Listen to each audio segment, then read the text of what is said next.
Techlahoma and freeCodeCamp OKC for having me. If you're joining in, you know what the topic is about. Today, I'm going to be talking about strategies for promoting yourself in STEM, the good, the bad, and the ugly. So we'll be covering quite a few things today. If you have questions, drop them in the channel, and I'll definitely make sure that those get answered. I want this to be as beneficial as possible for you. So please don't hesitate to ask questions. My philosophy is no question is a dumb question. So let's dive in. So like Chris and Kimberly mentioned, my name is Ashley Coffey. I'm a technologist, innovator, speaker, lover of coffee, cat parent. My experience stems pretty wide. I started my career in technology around like 10 years ago. I found my passion working at Apple.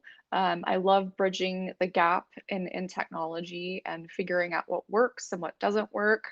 Um, Previously, so my career experience started at Apple, which is pretty profound. I did work at the University of Oklahoma for quite a while in the IT department and as an emerging technologies librarian in university libraries. During that time, I really kind of like threw myself into the deep end of learning different types of emerging technologies, as you can see in my slides here. So I love exploring the possibilities that can happen in VR, 3D printing, augmented reality, artificial intelligence, electronics, microelectronics, you name it, making just the full spectrum here. So I'm really passionate about demystifying what technology can do to empower users. And I've found along the way that it's really good to share examples of your work. Um, I didn't get to where I am overnight, and I've learned things the hard way, and I've learned lots of lessons along the way, but I'm hoping I can share some experiences with you that can help you learn how to effectively promote yourself and your work in STEM. So, kind of what we're going to go over today, I've thought long and hard about this and kind of boiled it down to these core areas on how to effectively promote yourself in STEM. So, just to kind of do a little recap beforehand, I'm going to talk about how to have a presence. I think that's really important first and foremost. If you want to promote yourself, you got to have a presence. I'll be talking about how to not just talk about your work, but also how to effectively showcase that. I'll also be sharing how to establish yourself in your field, how to effectively tell a story, how to get outside your comfort zone, which my personal mantra is get uncomfortable with the uncomfortable, how to get involved, whether that's in your community, in your field of interest, in your state, in your nation, give back, how to give back, and how to not be an asshole. That's one of the key things here, I think, to remember from today. So let's dive in.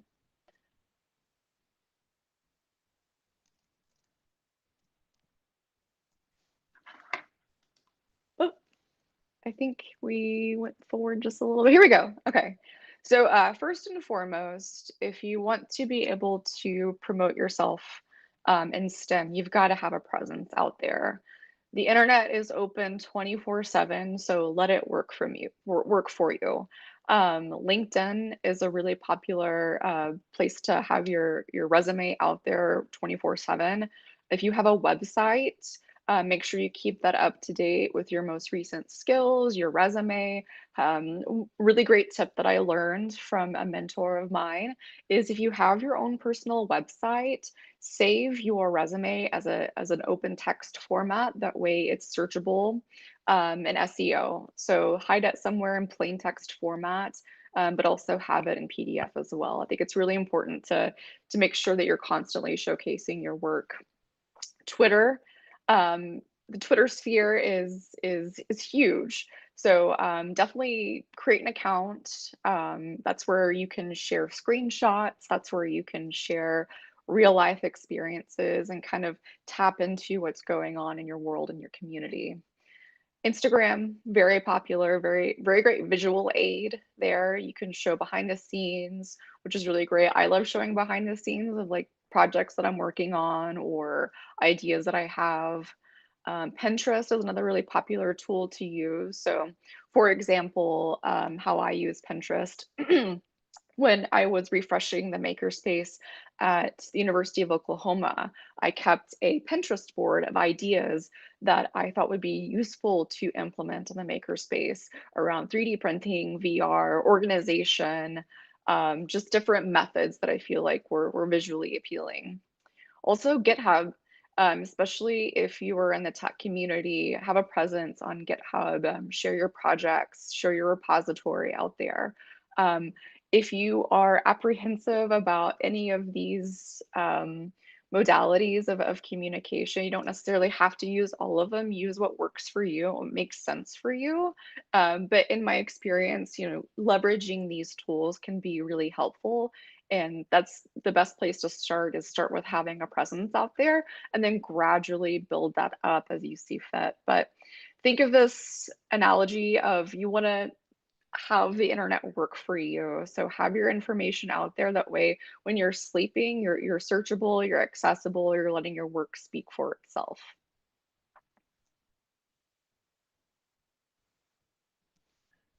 Let's see. Oop. Okay, here we go. Um, The next strategy I want to share is don't just talk the talk, but walk the walk. So, what I mean by that is don't just talk about your work, showcase it. So, whether that's photos, screenshots, videos, you name it, showcase what you're working on. So, I have some examples here in the slide of like a really good skilled use of that. So, last year I participated in a 100 days of code challenge, and instead of just saying, okay, I'm working on learning physics in Unity, I actually took a screenshot of the project that I was working on and put that in on my tweet there. So I think it's really important to show visually what you're working on. It's more engaging, it's more interesting, and it just adds some robust visual aid to what you're talking about here. I love the middle example here. Actually found this like last night. She created a really great resource to showcase books in her region. So it's a really good example of not just talking about what you're working on, but showing it as well. And if you are a coder, take some screenshots of your code or show the end result of what you're working on here, or gradually show the steps that you took to get to that outcome. Don't be afraid to show your work. And if you're shy, start incrementally, just put, a few things out there step by step, and you never know who's listening. So be proud of your work, share that, showcase that.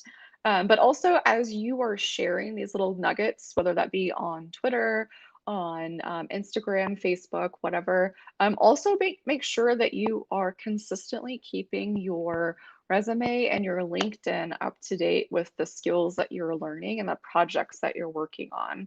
So one of my mentors, she does a full deep dive of her LinkedIn and her resume once a month.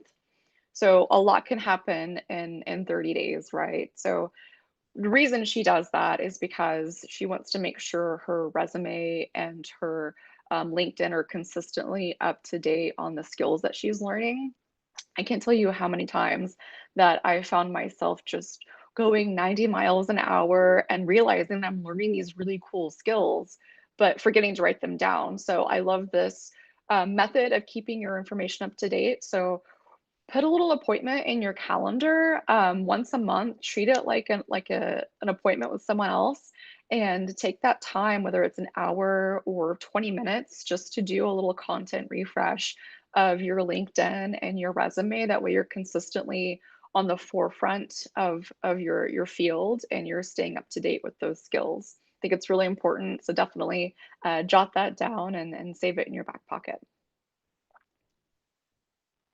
Okay, let's see.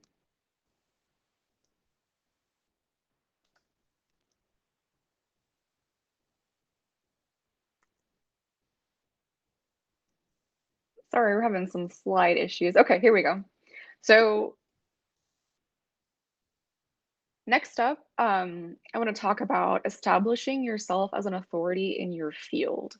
So, what I mean by that, what makes you the subject matter expert and why? Demonstrate your knowledge. Why are you an expert in this field? What are your qualifications to back this up? Do you have any degrees, certifications, completed projects? Definitely showcase what you have done to get to where you are. It helps establish credibility in your field, but also make sure that whenever you are showcasing your qualifications, don't overinflate yourself. You never want to put yourself in a position where you can't back up your qualifications or you can't back up your skill set. I've seen people do this. It will come back to bite you. Always be open and honest, but also don't be afraid to showcase your accomplishments, your certifications, your qualifications.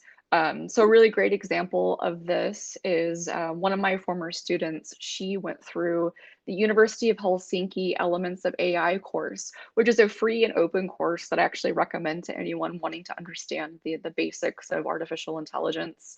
If you just Google search University of Helsinki Elements of AI, you can take the course. It's self-paced. There's a little assessment at the end.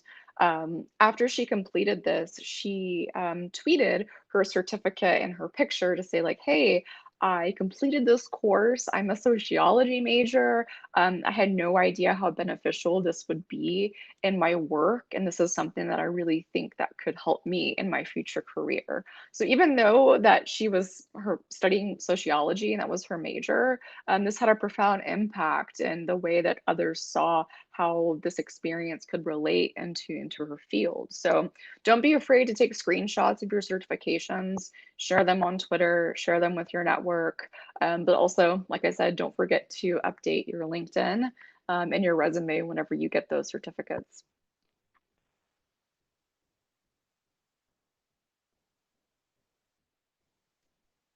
Sorry, guys, I'm having some delay in my slides. Okay. So right here is a really good example of kind of showcasing yourself on LinkedIn specifically. So I follow Dr. Amanda Rico on LinkedIn, and I highlighted her byline here at the very top.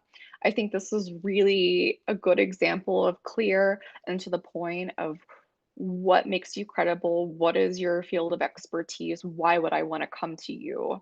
So take note of that. I think this is a really good skilled use of showcasing your strengths, what you can contribute to, and why. Next up, I want to talk about telling a story and telling your story. So a really good strategy for like promoting yourself is like sharing your experience. What are you passionate about and why? How did you find yourself in your career in STEM? Sharing your path is extremely important.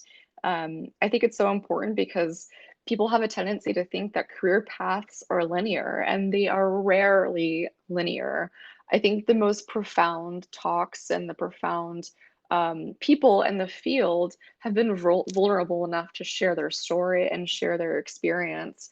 And that helps give a human element to that, to know that we're all in this together and that we all have varying experiences that make us unique and help us contribute in a way that we want to contribute. So, usually, when I share my experience of how I got into STEM, I always tell people that I never saw myself in in a STEM career. I mean, whenever I was a freshman at OU, I actually wanted to be a music teacher. I majored in music education for 2 years, and I realized one day, I don't know if this is for me, and that's okay. I think it's important to showcase that if you don't know what you're doing when you're 18, that's okay. I feel like when you're 18, I mean, there's a lot you don't know. And especially for the youth in our community, I think it's important for us as professionals to share our raw stories, to help people know that,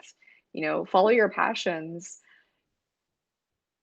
You never know where it will lead you. I'm passionate about technology, and I think it's profound when passion and profession intersect, and I hope to help inspire others to find that intersection themselves.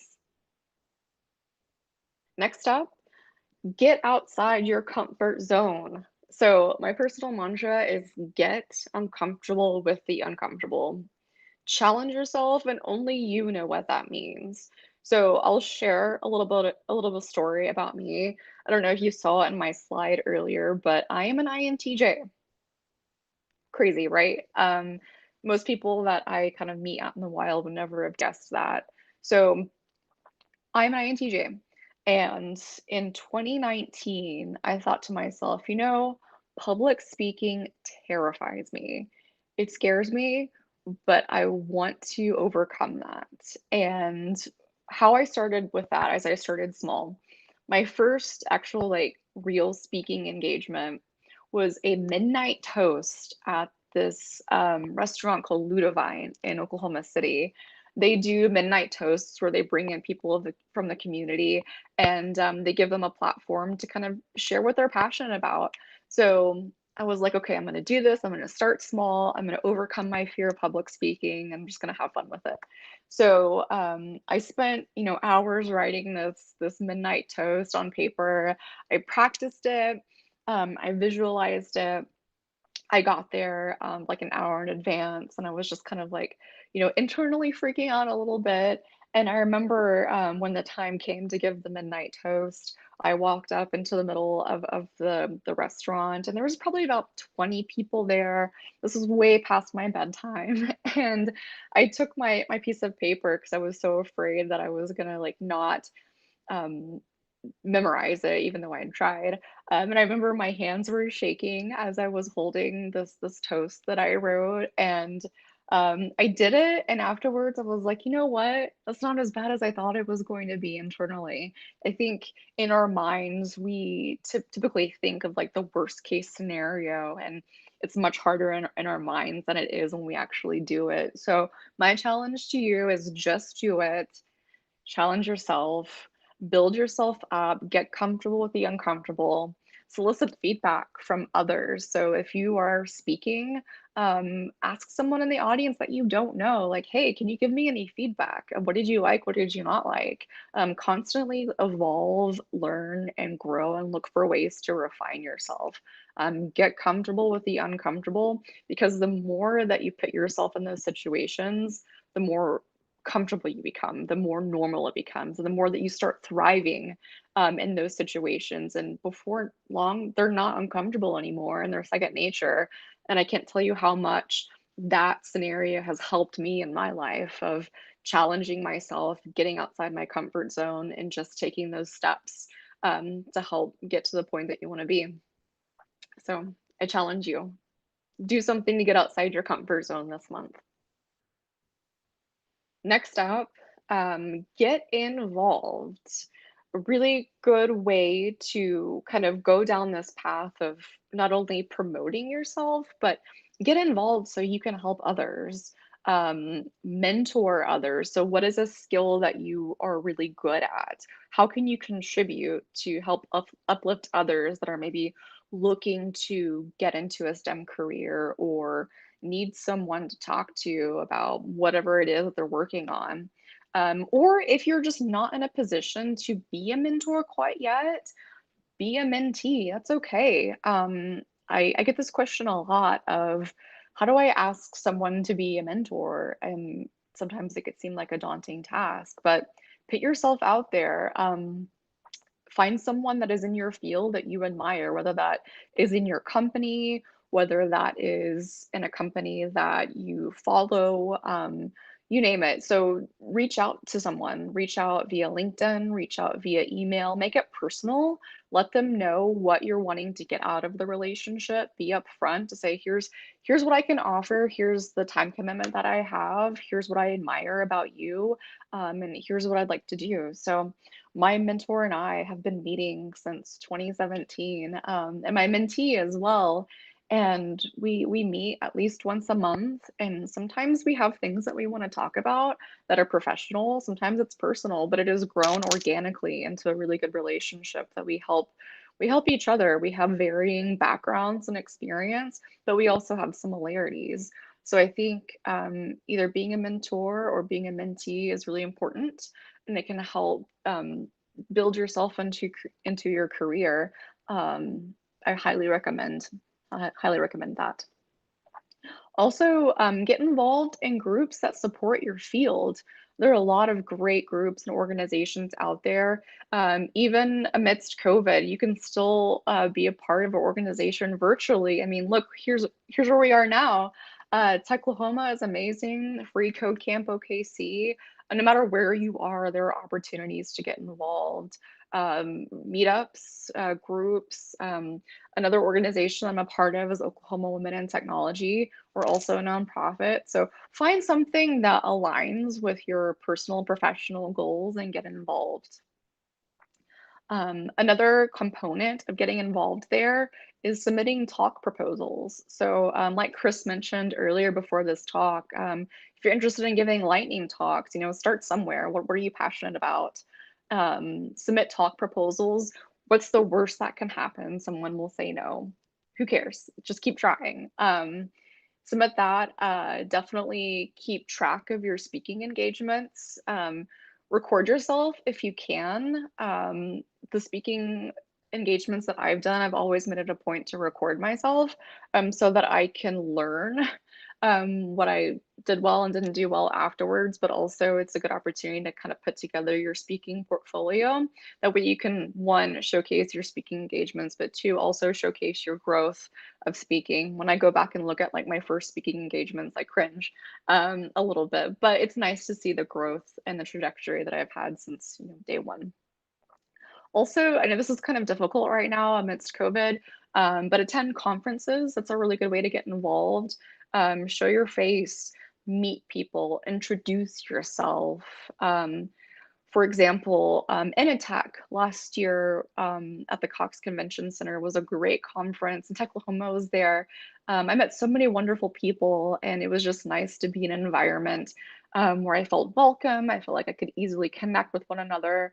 Even if you can't physically attend a conference, if you're attending online, treat it like an in-person conference. Reach out to people, do virtual happy hours, virtual meeting groups, just connect, get your name out there, let people know what your area of expertise is, and maybe have those like 3 examples that you can pull out of your back pocket to talk about, to speak to your specific skill set, but also like engage with others around you, ask people what they're passionate about, what they're currently working on, and you never know when you'll find opportunities for overlap there. So to recap that getting involved component, mentor or be a mentee, join groups that support your field, submit talk proposals, and attend conferences. All right, this kind of ties in a little bit, but give back. I think it's so important that we give back to our community and we give back to our field. So donate your expertise to help others where you can. So if you are highly skilled in developing websites, find organizations that need that work, find opportunities that you can give a little and showcase your work, but also help others. I think it's really important to amplify marginalized voices, help uplift others that need that help, that need that voice, that need that platform. Use your platform for good. Don't be selfish. Give that with others. Highlight the causes that you care about and find ways to support them. So I don't necessarily mean monetarily supporting, but if you're in a position to give back monetarily, definitely do that. But also look for ways to share your skills and connect others that may need that help and assistance. You never know when that overlap is going to happen. But I think don't always think about the core element of promoting yourself, but also giving back to your community. I think that's extremely important. And if we all find the ability to give back in our community, it comes around full circle. So give back.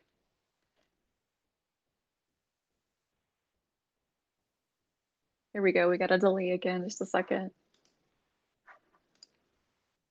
No. Okay. Here we go. If you take anything away from this talk, don't be an asshole.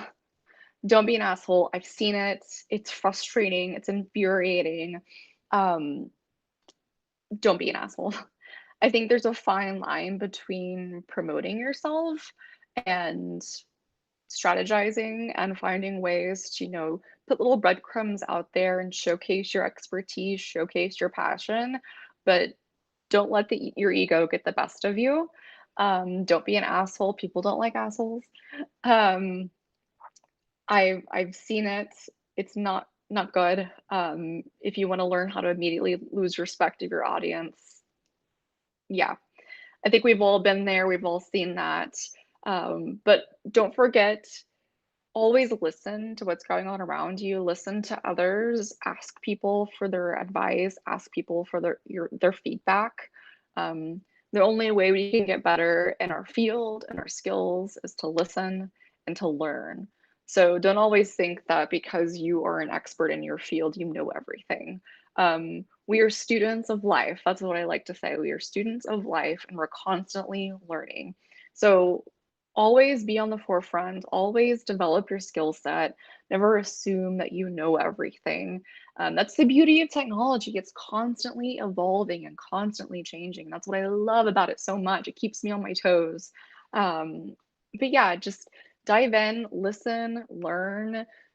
Don't let your ego get the best of you. Those are my takeaways there. And yeah, get outside your comfort zone, and you just never know where that can take you. So I hope these strategies for promoting yourself in STEM are helpful to you.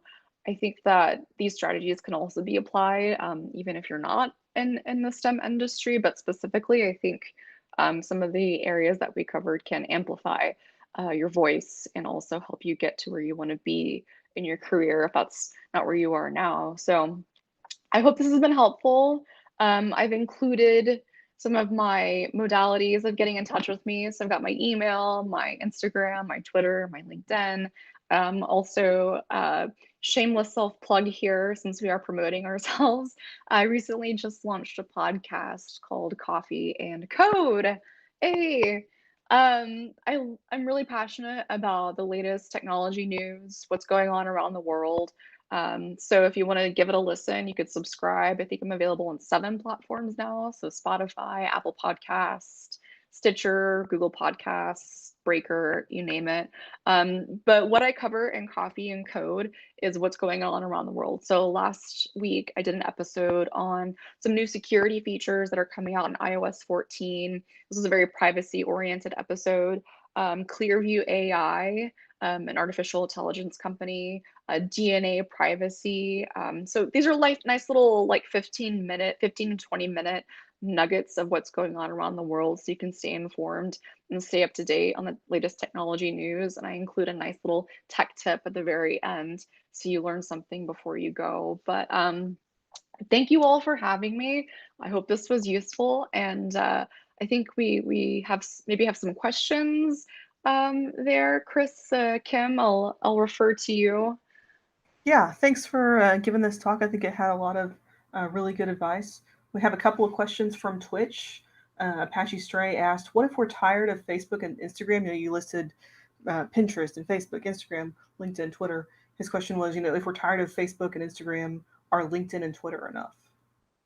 Yeah, I can definitely relate to your sentiment. I think with Facebook and Instagram these days, there's so much stuff, and we have to be conscious about what we're exposing ourselves to in this day and age, and also like making sure we maintain good mental health. So I think if you want to stick with LinkedIn and Twitter, that's perfectly fine. I think it might maybe important to let your audience know, hey guys, if you're wanting to get in touch with me or see the latest of what I'm working on, then go to my LinkedIn or Twitter, just so that you put it out there and people aren't thinking that they're going to Facebook or Instagram to find the latest of what you're working on. So let people know, and definitely leverage those two mediums if that's going to be the only mediums that you're going to be showcasing your work on. That's a great question. Thank you. Yeah, good answer. Carrie asked or stated, "It's hard to show and share your work when there are company privacy requirements." So, wondered if you had any Mm. tips on how to share what you're working on when you can't really share. Yeah, that's a really good one. I worked with a company recently that had a lot of that, and I felt so sad because I couldn't share these really cool things that I was working on. So when it comes to that, I would say show what you can. So if you maybe make a blank pages or Word document and maybe change the names or change the imagery, provide an example of your work that doesn't maybe specifically include company names or company details. Um, Use that as like similar examples, but not the exact. Or if you're wanting to show visual examples, you can maybe get as close as you can to showcasing what that is without showing it. Or maybe even using analogies. I think analogies are great to help people understand kind of some examples. So get creative, I would say, is my answer there, with thinking outside the box and maybe showcasing the things that you are doing without like specifically showcasing that. I hope that's helpful, Carrie. Right. We had a question from Clifford asking about that AI course you mentioned. Yeah. Was that Elements of AI at Helsinki University? Yeah, I'm so glad Uh, you asked. yeah, I'll Okay, post that. so University of Helsinki Elements of AI course. I think they're working on part two actually, which is really great. It was so popular that they're developing new courses, but it's a self-paced course. You have some assessments at the very end. I highly recommend it to anyone, even if you don't have any experience with artificial intelligence. It helps you understand a little bit more in depth of what artificial intelligence is. So definitely give it a check out. Awesome. I'm gonna give it another second or two for anyone to ask their questions. And then, okay, so we have one from Code Reborn. Any specific tips for people new in web development in the web development field that haven't had many wins or noteworthy successes to share yet? So, what do you share if you're new? Yeah, okay. Share that you are new. You have to get that information out there to get experience of maybe share these are the three things that I'm wanting to like develop my skill set on. Here's what I've been working on, here's what I've been learning. So if you've specifically started learning a new skill set, I don't know, share that. Share, hey, I learned this new method of integrating this information with this information. Are there any experiences or any opportunities out there that I can work on this specific skill set? So if you're just getting started, put that out there into the universe that you're just getting started and see where that takes you. Sounds good. Carrie asked, how do you find speaking opportunities or where would you submit talk proposals? Okay. Here's a good tip. Set up a Google alert.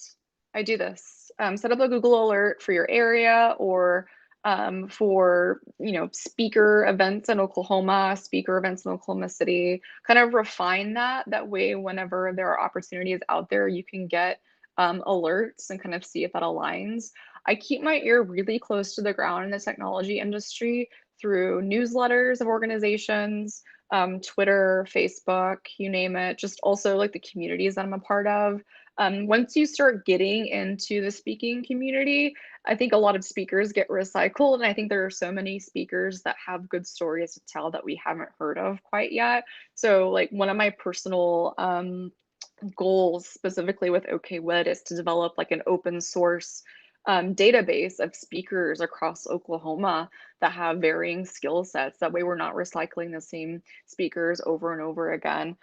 So, set up Google Alerts, subscribe to newsletters, maybe put yourself out there to say, like, hey, I'd love to give a 5-minute talk on this topic on Twitter and see who picks that up.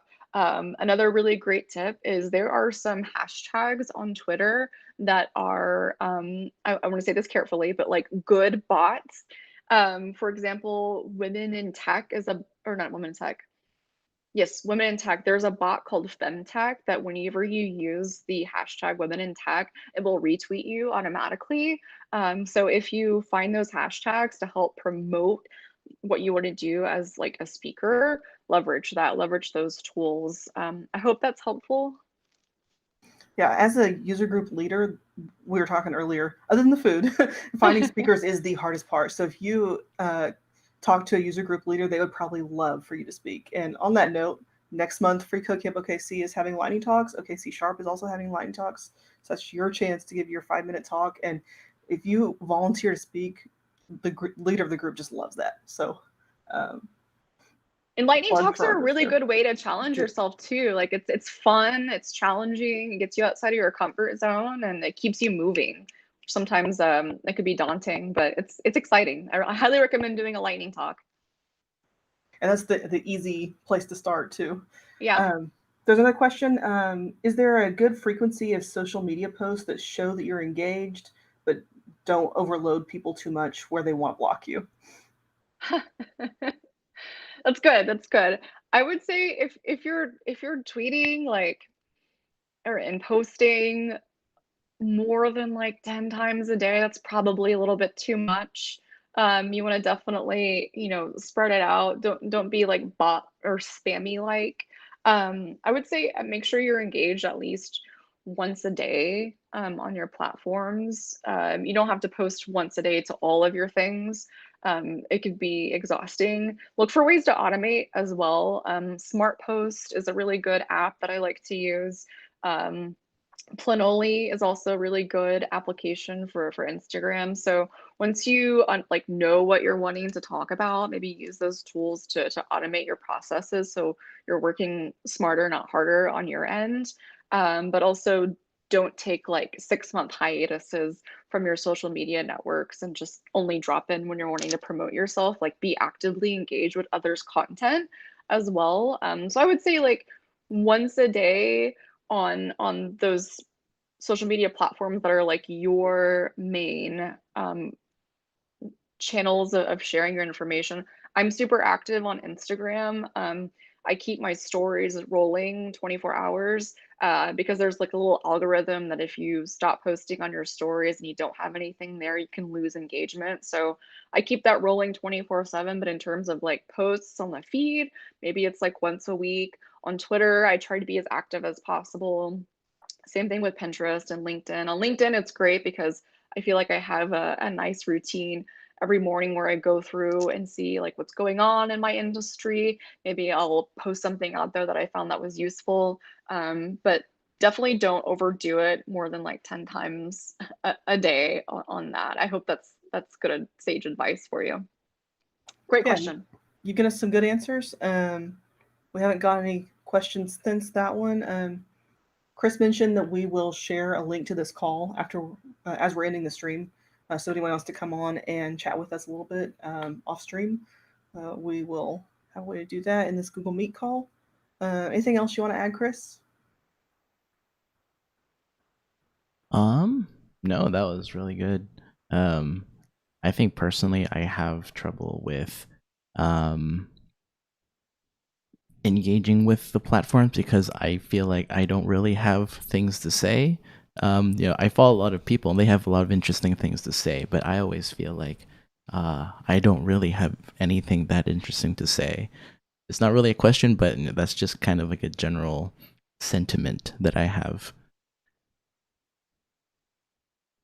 I think you do have something interesting to say, whether that, is something that's your own personal opinion or something that you found interesting from things that you follow. So don't be afraid to share that, Chris. All right. We'll give it another couple seconds for questions. If not, um, here's the link for the Google Meet call, and we will end it here. Thank y'all for watching. Thank you.